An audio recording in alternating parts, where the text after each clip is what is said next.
I'm Tony Fulgham. I'm a musician and a director and a husband and a dad. Last year, Budweiser asked me to go out and find some interesting people in the Northwest, kind of an exploratory film of what gives the Northwest corner of America its unique flavor. And Budweiser has seen fit to send me out on the road again and find more people further away. Some folks in Bend, we're gonna go see a community-run motorcycle garage. We're gonna go hang out with a retired smoke jumper in Idaho. We're gonna go hang out with the equestrian manager at a dude ranch in Montana. And then we're gonna go to a tamale shop in Union Gap, Washington. And in all those places, I'm gonna be sharing a bud and a meal that's as unique as the people I'm visiting. But the thing about making a documentary film is the main reason to go is to see what you find. So we rolled in late last night to Bend, Oregon. And so we're gonna meet Priscilla, who manages the place and is really turned into a community organizer around motorcycles. And also they got a bunch of food trucks there, so we're gonna eat good too. What is it about the motorcycle community specifically that made you feel like it was the community that you were meant to be a part of? You would just show up and there'd be like 3, 4, 5 other motorcycle buddies parked outside, and it'd be like, okay, well, it's a nice day. Like, wanna go for a ride? You know, I say it all the time, like this place is kind of like Cheers. Like you come in and you know people's names, you know their stories, you know, and that's a lot of like why this place was created. You know, people would hang out around the shop and they were like, well, let's give these people something to do, you know, like. How much does like the food truck culture fit into the community aspect of what you guys got going on here? It's critical. Yeah. I mean, it's so symbiotic. Will, Tony, nice to meet you. Cheers. All right, so the word on the street is that you make the best soon-to-be-famous chicken sandwich. It's pretty amazing. So we make all our pickles in-house, as well as all of our sauces. This is our house hot sauce.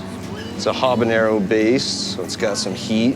And then I finish with our house ranch. It pairs well with a crisp, kind of well-balanced beer, like Budweiser. Dude, that thing's gonna light my face up, man. So I got to go hang out with Will. And he seems like he's found his place where he can make his thing with a bunch of other makers. There's something that attracts them to it more than just coffee or beer or food or, you know. That's something that I think about all the time. Which piece of that was the piece that made it grow? It's the people. It's the people. It's the people. Yeah, your tribe. Thanks again. Of course. For hosting and taking me on that ride. That was awesome. This bud's for you. Every place needs a place like this.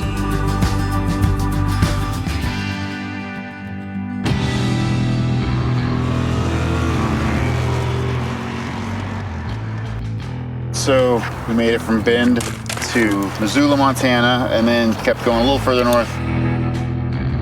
I'm about to go meet Jackie, who is the equestrian manager here. So I'm gonna get Jackie to take me on a horseback ride. And then I've been promised steaks the size of my head and cold Budweiser, which will be extra bonus. Are you good with horses? I love horses so much that sometimes when I pet them, I feel like I'm gonna cry. But I don't. I'm happy I'm not the only one. Watching you come around that corner, bringing them in, it seemed like you were in the zone. I liked it. And the horse that I was on is my personal horse, first horse I've ever started. And we say started, not break.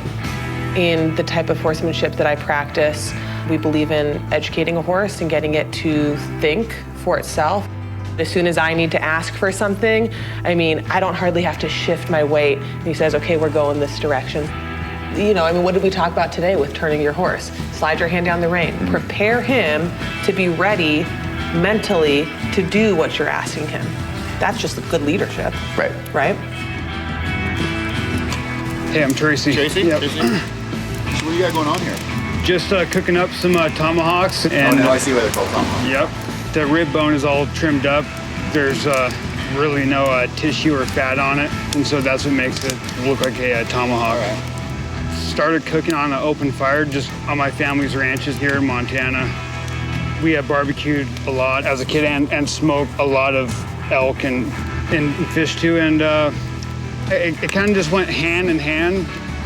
That's what I think about working here is I get to work on the Blackfoot River and sit around a fire and cook an awesome meal.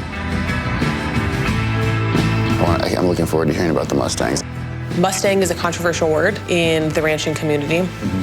Many ranchers don't like them because they get to graze on public land that is leased out to ranchers whenever the land and the grass on that land is doing well. I would like to be the resort or the ranch that can show how the Mustang and the rancher can work in harmony, that they're not worthless. I think they're awesome. They're hardy. They're built to survive. When you earn their trust and they figure out that you're no longer a threat, I mean, you are no longer a threat. So this system is adopting Mustangs and then pulled off the range, and then you start them and they become Guest horses. It is a wild animal, and it's a cool piece of our history too. They are living history. And if we go back to like, what do? I get to embody the traditions of the Great American West, right? I mean, like, how better to do that with the animal that has seen it all? It has been there since the Spanish conquistadors brought them here and then turned them loose. They've seen it all. And I'm starting them and we're riding them. Oh man, that's awesome. Cheers. Cheers. Thank you for a good day. Thank you for a good day. Well, I'm looking forward to getting into McCall because the guy we're meeting is jumps out of airplanes into fires, sews. He's a hunter, and I'm really excited to ride the bike over Lolo Pass. How long were you a smoke jumper? I was a jumper for 26 years and firefighter for 33. That seems crazy. It was pretty fun. These mushrooms, though. You get those around here, or did you buy them? No, I got them. These are off the Teepee Spring fire. First year after the fire, they come on real thick. So you shot this? Yep. This one was actually down here in the valley. This was late season elk. Ooh, this looks good. When you're a jumper at the base there, you don't have a whole lot of options. You can go out and cut the grass. You can do cargo and basically packing stuff in boxes, or you can go work in the sewing room. We build all of our gear, including, you know, the jumpsuits, your backpacks, all that stuff. We make everything but the parachute.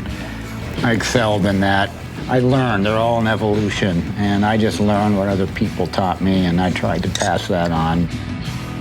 This helmet actually fits right inside of here. So if you're going through trees, branches aren't going to come up and go through your neck. Right. And parachute lines won't get hung up as you're deploying on anything. This makes for a clean deployment. Do you know how to sew? I made my own saddlebags that I have on my bike out there. Oh, I've made saddlebags. Yeah, and it was really frustrating, but really satisfying too. Like my stitches, just all over the map. I was like, oh man, this is just gonna take so much seat time to be able to get good at this. But I'm designing my next bag now, so. That's the only reason I'm good at it, is I'm really good at like kind of brainless menial shit. Worrying about keeping your stitches straight. You know, not the big picture, but. What's the sketchiest jump you ever did? Well, there's jump stories where you don't walk away from. I woke up in the hospital the next day, broken ankle, broken sternum, a concussion, a cardiac contusion, 10 stitches, 8 broken teeth.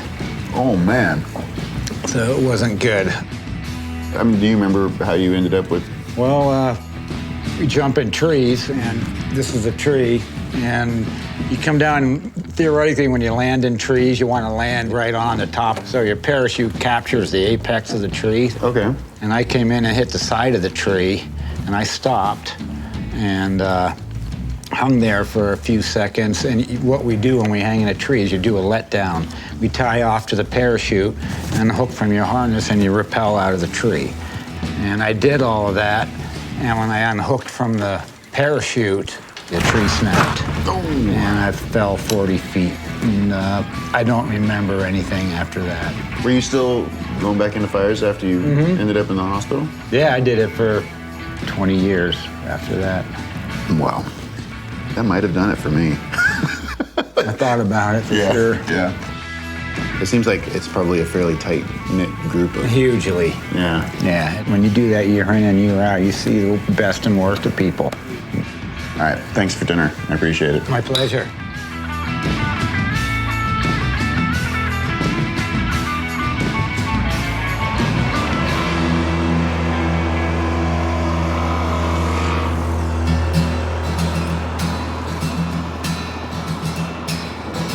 So when did you start? I started in 2002. I just had my son, and they needed some help. They'll be the tamale makers. Back then, it was just my mom and my dad, and I think my Aunt Lucky was still working at that time. This is where it started, right here on this table. Excellent. This is all around this table. So 29 years in this one spot. Yep. Yeah. This is the asparagus and pepper jack cheese tamale that we only have in the spring because we use the local asparagus. And so we just use whatever they're growing here in the valley. And once it runs out, we're done. I prefer our red salsa, which is a garden style salsa that we make here on the asparagus one. It goes really well with the vegetables of the asparagus tamale. Oh my God. Is that not the best breakfast ever? Yeah, I know we're supposed to have a conversation, but I gotta go for another one here. I was getting the impression from your dad before that it was a very sustainable, like, really solid work. The Sunset sort of bumped it up, like you guys are. Right. And then the James Beard press release goes out. How'd that feel? Yeah, it was exciting. Yeah. It was super exciting. I hung up the phone and I ran around my house screaming because I was like, this is crazy. Yeah, just like 29 years of staying true to something. The difference, I think you will notice if you've had tamales anywhere else, you will notice the cornmeal. And that basically, sometimes people will say, you know, well, what's the secret? Well, there isn't a secret, but the secret is the cornmeal.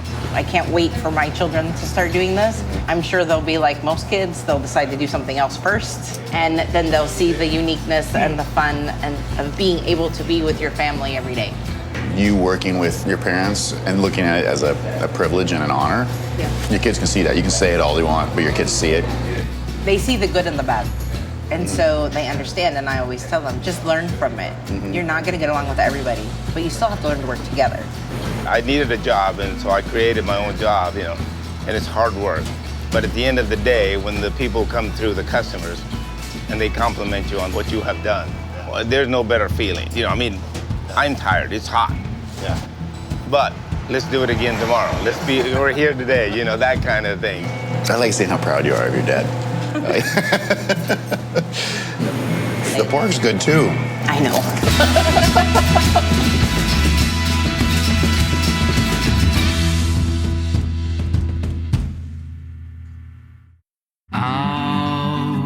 I wasn't exactly sure what I was looking for, and I certainly wasn't sure what I was going to find.